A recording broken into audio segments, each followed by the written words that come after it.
Hello students, હું છું હિરેન રાજગુરુ અને આજે આપણે જોવાનું છે બીકોમ સેમ 2નું બિઝનેસ અકાઉન્ટિંગ 2. એમાં આપણે યુનિટ નંબર 5B જોવાનું છે. એ આપણે અગાઉ જોઈ લીધું છે, જેનું નામ છે bonus share. Bonus share means કે કંપની છે એ પોતાની અનામતો રાખતી હોય છે, બરાબર છે. એમાં મૂડી અનામત આવી જાય, બરાબર છે. નફા નુકસાન ખાતું આવી જાય, સામાન્ય અનામત આવી જાય, બરાબર. તો આ બધી અનામતો શું છે આપણે પછી ડિટેલમાં ડિસ્કસ કરશું, બરાબર છે. પણ આ બધી અનામતો છે એ કંપની રાખતી હોય છે. સામાન્ય અનામત છે, સામાન્ય અનામતમાં બધા પ્રકારની અનામત આવી જાય, બરાબર છે. એમાં પછી નાની નાની બાબતો હોય છે, બરાબર છે. એમાંથી કંપની નાની નાની અનામતો ભેગી કરી અને મોટી અનામત ઊભી કરે, એને કહેવાય સામાન્ય અનામત, બરાબર. એમાં બધા જ પ્રકારની આવકમાંથી જે છે એ કંપની નાની અનામત કાઢતી હોય છે, બરાબર. એને કહેવાશે સામાન્ય અનામત.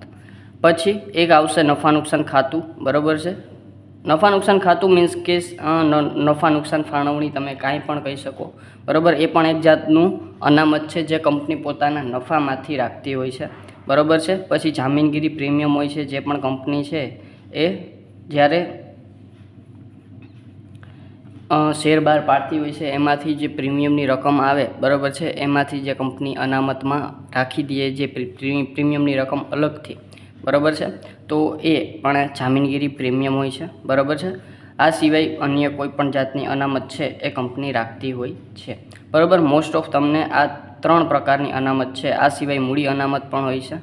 મૂડી અનામત શું છે એ આપણે લાસ્ટ ટાઈમ જ્યારે આપણે 2 તફાવત જોયા હતા, બરાબર. અનામત મૂડી અને મૂડી અનામત, બરાબર. તો મૂડી અનામત છે જ્યારે કંપની પોતાની મૂડી એટલે કે મિલકતોનું વેચાણ કરે છે, એમાંથી કોઈ પણ આવક થાય તો પણ કંપની છે આ પ્રકારની અનામત ઊભી કરે છે.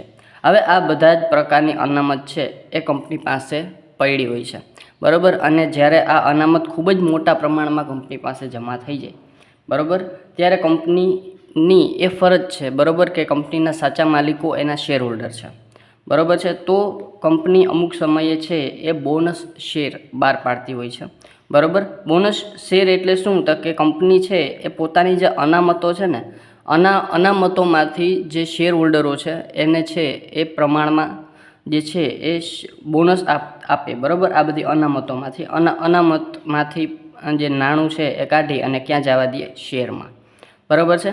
તો એ વસ્તુ છે એ બોનસ શેર છે. બોનસ શેરમાં કાંઈ નથી, કંપની ખાલી શેર મૂડીમાં વધારો કરી નાખે છે, બરાબર છે. અને એમાં કોઈ રોકડ વ્યવહાર થતો નથી, માત્ર અનામતમાંથી પૈસા કાઢી અને જે છે એ બોનસ શેરમાં હાલ્યા જાય છે, બરાબર. અને જે શેર હોલ્ડર છે એની મૂડીમાં શું થઈ જાય છે? વધારો થઈ જાય છે, બરાબર. તો આ એક નાની એવી, બરાબર છે, બોનસ શેરની તમને એક વ્યાખ્યા મેં કીધી, બરાબર છે, કે જેમાં રોકડનો કોઈ વ્યવહાર થતો નથી પણ શેર મૂડીમાં વધારો થઈ જાય છે, બરાબર. અને જે આપણા શેર હોલ્ડરો છે એના જે શેર ખાતે છે એ વધારો થઈ જાય છે, બરાબર છે.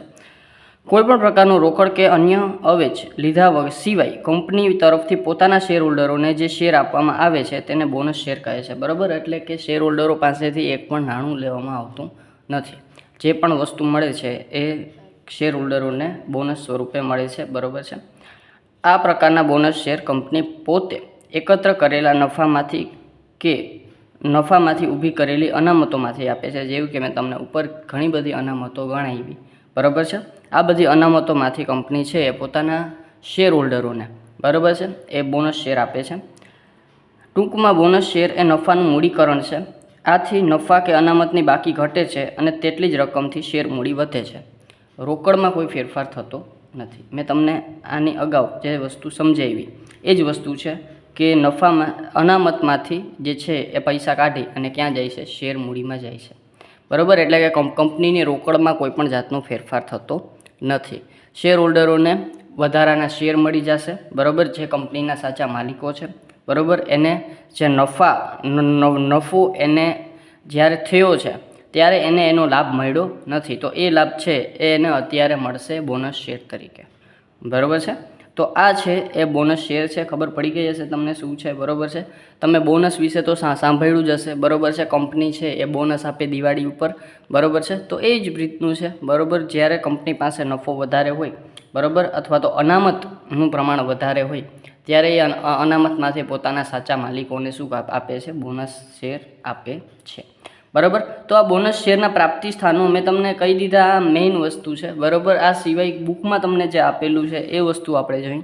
તો બોનસ શેરના પ્રાપ્તિ સ્થાનોમાં આપણે છે એ અગાઉ ચાલુ કે અગાઉના વર્ષોની નફા નુકસાન ફાળવણી ખાતાની બાકી છે મેં તમને નાનું ખાતું ગણાવ્યું એ. બરાબર. પછી છે સામાન્ય અનામત કે નફામાંથી ઊભી કરેલી બીજી મુક્ત અનામતો. બરાબર છે. પછી છે ડિબેન્ચર પરત કર્યા પછી ડિબેન્ચર પરત નિધિ કે સિકિંગ ફંડ ખાતાની કોઈ બાકી હોતી હોય તો. હવે જો ડિબેન્ચર એટલે શું પહેલાં તો તમને એ પણ ખબર હોવી જોઈએ, ખ્યાલ હોવો જોઈએ. બરાબર છે. હવે તમને બે જે શબ્દો છે, એક છે ડિવિડન્ડ અને એક છે ડિબેન્ચર. આ બે શબ્દ વચ્ચે સ્ટાર્ટિંગમાં સ્ટુડન્ટ્સને બહુ છે એ કન્ફ્યુઝન હોય છે કે ડિવિડન્ડ શું છે અને ડિબેન્ચર શું છે. ડિવિડન્ડ એટલે શેર પર, આપણે કંપનીના શેર હોય એ શેર ઉપર તમને કોઈ પણ જાતનું વળતર મળે ને. બરાબર. કંપની જ્યારે તમને ખબર છે કે Q3 Q4ની અર્નિંગ્સ થતી હોય, બરાબર, કંપની ક્વાર્ટરલી શેર પર ડિવિડન્ડ છે એ અનાઉન્સ કરતી હોય છે. તો એ વસ્તુ છે એ શેર પર જે આવક છે ને એને ડિવિડન્ડ કહેવાય. ડિબેન્ચરની વાત કરી લઈએ તો ડિબેન્ચર છે એ કંપની બહારથી, બરાબર છે, બજારમાંથી જે છે એ ઉછીના નાણાં, બરાબર છે, બોરો કરતી હોય છે. બરાબર છે. ઉછીના નાણાં લેતી હોય છે બજારમાંથી. બરાબર છે. અને ડિબેન્ચર બહાર પાડતી હોય છે, એને ડિબેન્ચર કહેવાય. બરાબર છે. એટલે કે બજારમાંથી લીધેલું ઉછીનું નાણું.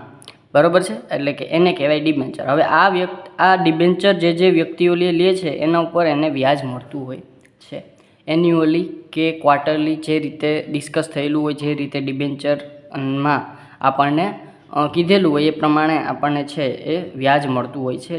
ડિબેન્ચર એટલે ઉછીનું લીધું નાણું અને ડિવિડન્ડ એટલે શેર પર વળતર. આ બે વસ્તુ તમારે ધ્યાનમાં રાખી દેવાની છે. હવે અહીંયા આપણે પાછા આવી જાય ડિબેન્ચર પરત કર્યા પછી ડિબેન્ચર પરત નિધિ કે સિકિંગ ફંડ ખાતાની કોઈ બાકી વધી હોય તો. બરાબર. હવે તો ડિબેન્ચર પરત નિધિ કે સિકિંગ ફંડ એટલે શું? તો કે ડિબેન્ચર આપણે જ્યારે લઈને ત્યાર પછી આપણે એ ગમે એટલા સમયગાળા માટે હોય, 5 વર્ષ માટે હોય, 7 વર્ષ માટે હોય, 10 વર્ષ માટે હોય. બરાબર. એ ટૂંકા ગાળા માટે ના હોય, લાંબા ગાળા માટેનું જ હોય. બરાબર છે. એટલે કે લાંબા ગાળે 7 કે 10 વર્ષ પછી આપણે જ્યારે આ ડિબેન્ચર પરત કરવાના થાય, બરાબર, ત્યાં સુધી કંઈ 10 વર્ષ સુધી આપણે કાંઈ ના કરીએ એવું ન બને. બરાબર. આપણે નફામાંથી થોડું અનામત આપણે ડિબેન્ચર પરત નિધિ કે સિકિંગ ફંડ ખાતે રાખીએ છીએ. બરાબર. જેથી કરીને જ્યારે 10 વર્ષ પૂરા થાય ત્યારે આપણે થોડું જમા કરી અને ડિબેન્ચર માટે મોટી એવી અનામત ઊભી કરી દીધી હોય છે. અને એ અનામતમાંથી આપણે ડિબેન્ચર છે એ શ્યોરલી પરત કરી શકીએ, જેથી કરીને કંપનીને એકી સાથે આટલી બધી રોકડ કાઢવી એ અઘરી લાગે નહીં. બરાબર. એટલે કે એ વસ્તુ આપણે છે ડિબેન્ચર પરત નિધિ કે સિકિંગ ફંડ. પછી ડિબેન્ચર પરત થઈ ગયા પછી પણ એમાં કોઈ પણ જાતની આપણી પાસે બાકી વધી હોય તો એનો પણ આપણે બોનસ શેરમાં યુઝ કરી શકીએ છીએ. કારણ કે શું કહેવાય કે ફરીને એ બધું નાણું છે એ કોનું છે? તો કે આપણા શેર હોલ્ડરનું જ છે. મૂડી અનામત કે મૂડી નફાની રકમ જેવી કે નોંધણી પહેલાંનો નફો, કંપનીમાં ખરીદીનો, ધંધાની ખરીદીમાં નફો, ડિબેન્ચર પ્રીમિયમ, બરાબર, શેર જપ્તી ખાતાનો વધારો વગેરે. બરાબર છે. આ બધી વસ્તુ પણ છે એ આપણે બોનસ શેર તરીકે યુઝ કરી શકીએ છીએ. જામીનગીરી પ્રીમિયમ ખાતાની બાકી. જામીનગીરી પ્રીમિયમ શું છે મેં તમને ઉપર સમજાવી દીધું છે. બરાબર. તો આ સિવાય પણ બે બાકી છે, પણ મેં એટલી બધી ઇમ્પોર્ટન્ટ નથી એટલે લીધી નથી. બરાબર. આ બધી વસ્તુમાંથી તમે મેઇનલી છે એ તમે બોનસ આપી શકો છો.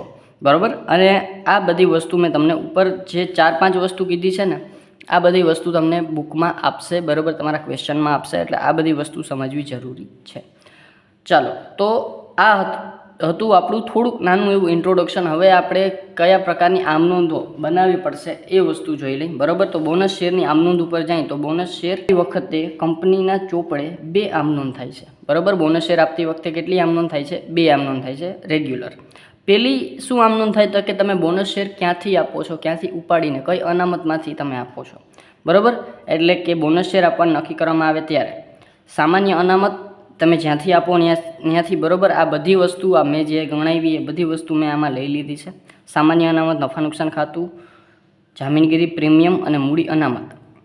આ બધી અનામતોમાંથી જેમાંથી તમે ઉપાડો એમાંથી, એવું નહીં કે 4 આવશે. બરાબર. એ તમને ક્વેશ્ચનમાં કહી દેશે અથવા તો તમે આપણે જેમ ગણતરી કરશો એમ તમને સમજાતું જશે. બરાબર. જેટલી અનામતોનો યુઝ થયો છે એટલી અનામત ખાતે ઉધાર અને તે શેર હોલ્ડરના બોનસ ખાતે. બરાબર. હવે આ તો થઈ ગઈ પેલી આમ નોંધ, બરાબર, કે જ્યાંથી ઉપાડ્યું ત્યાં એ ઉધાર અને જેમાં આયલા ગયા બોનસ ખાતે, બરાબર, જેમાં જે આપણે તૈયાર કરીએ છીએ એ ખાતે જમા, એટલે કે શેર હોલ્ડરના બોનસ ખાતે જમા, બરાબર છે. બીજા નંબરમાં જે આપણે આમ નોંધ કરવાની છે એ બોનસ ખાતેથી ઉપાડી અને શેર મૂડીમાં નાખવાની છે. હવે આમાં ઘણા બધા 3 પોઈન્ટ પડે છે. એક તો મૂળ કિંમતે, જ્યારે આપણને જે છે એ પ્રીમિયમ કે કાંઈ આપવાનું હોતું નથી, માત્ર બોનસ શેર આપણે આપીએ છીએ, બરાબર છે. તો બોનસ અહીંયા આપણે જમા હતું તો બોનસ ખાતે ઉધાર કરી અને શેર મૂડી ખાતે આપણે જમા કરશું, રેગ્યુલર આપણી જે આમ નોંધ છે એ. હવે જો આપણે મૂળ કિંમતે નહીં પણ પ્રીમિયમથી આપણે આપીએ, બરાબર, તો આપણે બોનસ ખાતે ઉધાર એમાં 2 વસ્તુ સમાયેલી હશે, એક હશે શેર મૂડી અને એક હશે પ્રીમિયમ, બરાબર. જે બોનસ આપણે ટોટલ આપ્યું છે એમાં આપણે શું હશે, એક શેર મૂડી હશે અને એક પ્રીમિયમ હશે. ત્રીજા નંબરમાં જુઓ, ત્રીજા નંબરની આમ નોંધ છે ને થોડીક આપણે છે સમજવા જેવી છે. અપૂર્ણ ભરપાઈ શેર પૂર્ણ ભરપાઈ કરવા બોનસ. હવે જુઓ, ઘણી વખત એવું બને છે કે અપૂર્ણ ભરપાઈ શેર હોય, ફોર એક્ઝામ્પલ 10 રૂપિયાનો શેર હોય, 8 રૂપિયાની ભરપાઈ હોય. આ ભરપાઈ એટલે અત્યાર સુધી 8 રૂપિયા જ આવ્યા છે, ખરેખર 10 રૂપિયાનો શેર છે તો 10 રૂપિયા શેર દીઠ આવવા જોઈએ, પણ 10 રૂપિયા નથી આવ્યા. આપણી પાસે કેટલા આવ્યા છે, માત્ર 8 રૂપિયા આવ્યા છે. તો 8 રૂપિયા આપણી પાસે આવી ગયા, તો બાકી કેટલા છે, હવે 2 રૂપિયા બાકી છે. તો હવે કંપની એમ કહેશે કે ભાઈ હવે આ 2 રૂપિયા જોતા નથી, પણ એ તમારા બોનસમાં છે એ સમાઈ ગયા છે. હવે તમારી પાસે જે 8 રૂપિયાનો તમે શેર બોલતો હતો તમારો, એ તમારો હવે કેટલા રૂપિયાનો બોલશે, 10 રૂપિયાનો બોલશે. તો એના માટેની આમ નોંધ આપણે કરશું. શેર હપ્તા ખાતે ઉધાર તે શેર મૂડી ખાતે, બરાબર. શેર હપ્તા ખાતે એટલે કે જે હપ્તો બાકી હોય, ઓબ્વિયસલી છેલ્લો હપ્તો જ બાકી હોય, બરાબર. તો શેરના છેલ્લા હપ્તા ખાતે ઉધાર તે શેર મૂડી ખાતે. અને બીજા નંબરમાં આપણે છે એ આને શું કહેવાશે, તો કે આને સર અમે બોનસ કંઈ, શું કામ કે આપણે શેર હોલ્ડર પાસેથી તો કંઈ લીધું નથી અને એને એમ કહી દીધું કે ભાઈ તમે જે 8 રૂપિયા લેખે ભરપાઈ કરી હતી એ આપણે 10 રૂપિયા લેખે હવે લેશું, બરાબર છે. એટલે કે 2 રૂપિયા તમને મળી ગયા, શેના, તો કે બોનસના.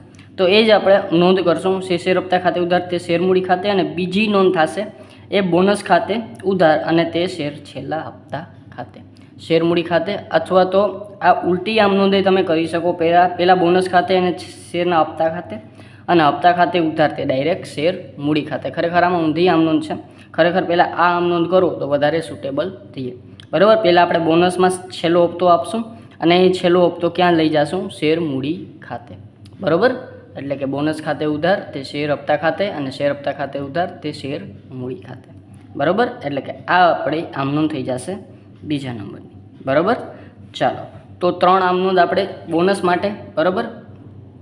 સોરી, મેઇનલી 2 આમ નોંધ, તમને આ 3માંથી કોઈ પણ એક આમ નોંધ તમારે કરવી પડશે, બરાબર છે. ચાલો, તો આ હતું આપણું બોનસ માટેની આમ નોંધ. હવે આપણે 2 આમ નોંધ વધારે જોવાની છે, વધારાની જોવાની છે, બરાબર. જે બુકમાં આપી નથી પણ આપણે જોવી જરૂરી છે, બરાબર. તો એક છે ડિવિડન્ડની ચૂકવણી માટેની આમ નોંધ. ડિવિડન્ડ શું છે એ મેં તમને પાછળ સમજાવ્યું છે, બરાબર. શેર પર જે આપણને શું કહેવાય, વળતર મળે એને કહેવાય ડિવિડન્ડ, બરાબર. તો ડિવિડન્ડની જોગવાઈ કરવામાં આવે ત્યારે આપણે એક આમ નોંધ કરવી પડે, નફાની ફાળવણી ખાતે ઉધાર તે સૂચિત ડિવિડન્ડ ખાતે. હવે સર આ ડિવિડન્ડ છે નફા નુકસાનની ફાળવણી ખાતે જ શું કામ લખ્યું, કારણ કે ડિવિડન્ડ હંમેશા કંપની પોતાના નફામાંથી આપે છે અને આ નફા નુકસાન ફાળવણી ખાતું છે ને એ કંપનીનું નફા નુકસાન ખાતું છે, મીન્સ કે નફા નુકસાનનો નફો છે, એટલે એ નફામાંથી છે એ કંપની ડિવિડન્ડ આપે છે. એટલે કે ફાળવણી આપણે ત્યાંથી કરશું, નફા નુકસાન ફાળવણી ખાતે ઉધાર અને તે સૂચિત ડિવિડન્ડ ખાતે. પછી બીજા નંબરમાં આપણે ડિવિડન્ડનો ઠરાવ પસાર કરશું, ત્યારે આપણે એ ડિવિડન્ડની રકમ આપણે છે એ 2 ભાગમાં વહેંચી નાખશું. જે સૂચિત ડિવિડન્ડ ખાતે ઉધાર તે કયા 2 ભાગમાં, એક ડિવિડન્ડ ખાતે ને એક આવકવેરા ખાતે. આવકવેરાનું ક્યારેક જ તમને કીધું હશે, નહીંતર તમારે ખાલી આ જ આમ નોંધ કરવાની થશે, સૂચિત ડિવિડન્ડ ખાતે ઉધાર તે ડિવિડન્ડ ખાતે. આવકવેરાનું તમને આપણે આવકવેરાવાળો સમ છે એ કરશું, બરાબર છે. એટલે કે જેથી કરીને તમને આવકવેરાનો પ્રશ્ન પણ હલ થઈ જાય. ત્રીજા નંબરમાં છે ચૂકવણી કરવામાં આવે ત્યારે. ચૂકવણી કરવામાં આવે ત્યારે આપણા પૈસા જાય છે, એટલે કે રોકડ જાય તો જમા, બરાબર. એટલે કે બેંક ખાતે જમા શું આપીએ છીએ, તો કે ડિવિડન્ડ આપીએ છીએ અને આ સાથે આવકવેરો પણ આપીએ છીએ. આવકવેરો એટલે TDS. ક્યારેક એવું બને કે આપણે કપાતો હોય, બરાબર, આપણા શેર ડિવિડન્ડમાંથી, બરાબર છે. TDS જ્યારે કપાઈ જાય એટલે કે આપણે TDSની ચૂકવણી પણ કંપની જ કરતી હોય છે, બરાબર છે. અને જે શેર હોલ્ડર પાસે જે નાણું જાય એ છે એ શું થાય, તો કે એ નાણું જે છે એ કર બાદ જ એને મળી જાય છે.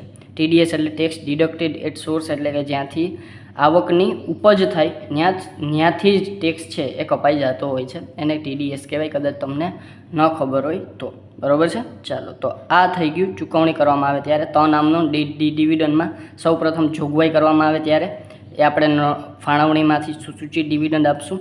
પછી ઠરાવ પસાર કરવામાં આવે ત્યારે સૂચિત ડિવિડન્ડ એના 2 ભાગમાં વેચી નાખશું. સૂચિત ડિવિડન્ડ ખાતે ઉધાર, તે ડિવિડન્ડ ખાતે, તે આવકવેરા ખાતે, બરાબર છે. પછી ચૂકવણી કરવામાં આવે ત્યારે ડિવિડન્ડ ખાતે ઉધાર, આવકવેરા ખાતે ઉધાર અને તે બેંક ખાતે, બરાબર છે. ચાલો, આ થઈ ગયું જે છે એ ડિવિડન્ડની ચૂકવણી કરવામાં આવે ત્યારે, બરાબર. પછી ત્રીજા નંબરમાં ડિબેન્ચર પરત કરવાના હોય. ડિબેન્ચર શું છે એ પણ તમને ખબર છે, બરાબર, કે આપણે લાંબા ગાળાનું જે નાણું છે એ બજારમાંથી આપણે લઈને એને કહેવાશે ડિબેન્ચર. ડિબેન્ચર પરત કરવાના થાય ત્યારે આપણે પરત કરવાના થાય ત્યારે એક નોંધ કરવી પડે. ડિબેન્ચર ખાતે ઉધાર, ડિબેન્ચર પરત પ્રીમિયમ ખાતે ઉધાર, તે ડિબેન્ચર હોલ્ડર ખાતે. હવે ક્યારેક એમ કહે કે ભાઈ ડિબેન્ચર તમારે પ્રીમિયમથી પરત કરવાના છે, ત્યારે આ પહેલાં આપણે પરત કરવાના થાય ત્યારે આપણે આ નોંધ કરવી પડશે. ડિબેન્ચર ખાતે ઉધાર, તે ડિબેન્ચર હોલ્ડર ખાતે, બરાબર છે. એટલે કે જો પ્રીમિયમ હોય તો પ્રીમિયમ પણ એમાં એડ થાય. બીજા નંબરમાં ડિબેન્ચર હોલ્ડરોને ચૂકવણી કરવામાં આવે ત્યારે આપણા પૈસા જાય છે, એટલે કે ડિબેન્ચર હોલ્ડર ખાતે ઉધાર અને તે બેંક ખાતે, બરાબર છે. આ 2 આમનોંધ પણ તમારે કરવાની થાય. પરત કરવાના થાય ત્યારે ડિબેન્ચર ખાતે ઉધાર, બરાબર. તો સર હવે આ આમનોંધને આપણે કદાચ ડિટેલમાં સમજીએ. ડિટેલમાં હું સમજાવતો નથી, એનું રીઝન એ છે કે લાંબુ થઈ જશે, બરાબર. કે જો પરત કરવાના થાય ત્યારે ડિબેન્ચર ખાતે ઉધાર, તે ડિબેન્ચર પરત પ્રીમિયમ ખાતે, તે ડિબેન્ચર હોલ્ડર ખાતે. તો સર હવે ડિબેન્ચરની પહેલાં તમને જો આમનોંધ સમજવી હોય ને તો એક જ મેથડ છે, બરાબર, કે પહેલાં તમે કોઈ પણ વસ્તુની બાકી નક્કી કરી લ્યો, બરાબર છે. કોઈ પણ વસ્તુની શું કરી લ્યો? બાકી નક્કી કરી લ્યો. તો ડિબેન્ચર ક્યાં આવે? તો કે સર ડિબેન્ચર આપણું લાંબા ગાળાનું દેવું છે, બરાબર, એટલે કે મૂડી દેવા બાજુ આવશે. અને મૂડી દેવા એટલે આપણી જમા સાઈડ, એટલે કે ડિબેન્ચર આપણા અહીંયા બોલતા હશે, બરાબર. હવે કદાચ આપણે ડિબેન્ચરનું ખાતું બોલીએ, ખાતું કરીએ તો એની બાકી શું હોય? તો કે જમા હોય. એટલે કે અહીંયા કદાચ હું ડિબેન્ચરનું ખાતું બનાવું તો ડિબેન્ચર મારા અહીંયા બોલતા હોય, બરાબર છે. 1 લાખ 2 લાખ જે રૂપિયા હોય, બરાબર, કે ડિબેન્ચર મારા જમા બાજુ બોલતા હોય હંમેશા. હવે કદાચ મારે આ ચૂકવવાના થાય તો મારે આને સરભર કરવા માટે ક્યાં લેવા પડે? તો કે ડિબેન્ચરને મારે ઉધાર બાજુ લેવા પડે, બરાબર છે. તો ડિબેન્ચર ખાતે શું કરવા પડે? મારે ઉધાર, બરાબર, 1 લાખ, બરાબર. ડિબેન્ચરની બાકી મારી જમા છે, એને મારે ચૂકવવા છે, તો મારે ઉધાર બાજુ લખું ત્યારે જ હું 2 બાજુ સરભર કરી શકું, બરાબર. તો હા, તો ડિબેન્ચર ખાતે ઉધાર, બરાબર. પછી ડિબેન્ચર પરત પ્રીમિયમ ખાતે. હવે એને હું પાછા પૈસા વધારાના આપું છું તો એ પણ મારે ડિબેન્ચર ખાતે લઈ જવા પડે, બરાબર છે. એટલે કે ડિબેન્ચર પરત પ્રીમિયમ ખાતે ઉધાર, બરાબર છે. અને તે ડિબેન્ચર હોલ્ડર ખાતે. સર ડિબેન્ચર પરત પ્રીમિયમ ખાતે ઉધાર કેમ? તો કે પ્રીમિયમ ક્યાં આવે? તો કે પ્રીમિયમ આવે સર આપણા અનામત વધારામાં, બરાબર, અનામતમાં આવે. અને અનામત આવે આપણું મૂડી દેવા બાજુ, અને એની એ બાકી શું હોય? જમા જ હોય, બરાબર. એટલે કે એને મારે ઉધાર કરવી હોય તો પણ મારે એને જે છે ચૂકવવી હોય તો હું એને ઉધાર કરું તો ડિબેન્ચર પરત પ્રીમિયમ ખાતે આપણી શું થઈ જશે? ઉધાર. અને તે કોના ખાતે? તો કે ડિબેન્ચર હોલ્ડર ખાતે. જે ડિબેન્ચર આપણા ધારણ કરેલા છે જે લોકોએ, એના આપણે ખાતે શું કરશું? જમા કરશું, બરાબર. આવી રીતે તમે સમજીને પણ આમનોંધ છે એ કરશો તો તમને વધારે મજા આવશે. અને પછી ડિબેન્ચર હોલ્ડર ખાતે જે આપણે જમા કર્યું છે એ આપણે ક્યાં જવા દેશું? ઉધાર. અને કોને આપણે ચૂકવશું? તો કે બેંક ખાતેથી ચૂકવશું, કારણ કે આપણે ખબર છે કે નાણું જાય એટલે જમા, એટલે કે બેંક ખાતે જમા. અને કોને આપશું? તો કે ડિબેન્ચર હોલ્ડર ખાતે, બરાબર. તો આ હતું આપણું ત્રીજા નંબરની નોંધો, અને ખૂબ જ ઇઝી નોંધો છે, બરાબર છે. અને આ સિવાય કંપની છે એ હકના શેર બહાર પાડે ત્યારે પણ આપણે આ નોંધ કરવી પડે, એ નોંધ પણ આપણે કરશું, બરાબર છે. અત્યારે આ બાબતમાં આટલું જ, બરાબર છે. અત્યારે આપણે ઇન્ટ્રોડક્શનમાં આટલું રાખીએ. આ સિવાય જે વધારાના ટોપિક્સ છે એ આપણે જ્યારે સમ આવશે એમાં જોઈ લેશું, બરાબર છે. આ સિવાય આટલું તો ધ્યાનમાં રાખવાનું જ છે, અને આટલી નોંધો પણ તમારે ધ્યાનમાં રાખવાની જ છે, બરાબર છે. ચાલો, તો આ હતો આપણો નાનકડો કેવો ઇન્ટ્રોડક્શન વિડીયો, બરાબર છે. જો વિડીયો ગમ્યો હોય તો લાઇક, શેર અને સબસ્ક્રાઈબ જરૂરથી કરી નાખજો, અને આગળના વિડીયોઝ છે એ જરૂરથી જોજો, જેથી કરીને બધી જ વસ્તુ તમને ડિટેલમાં સમજાશે, બરાબર છે. Thank you.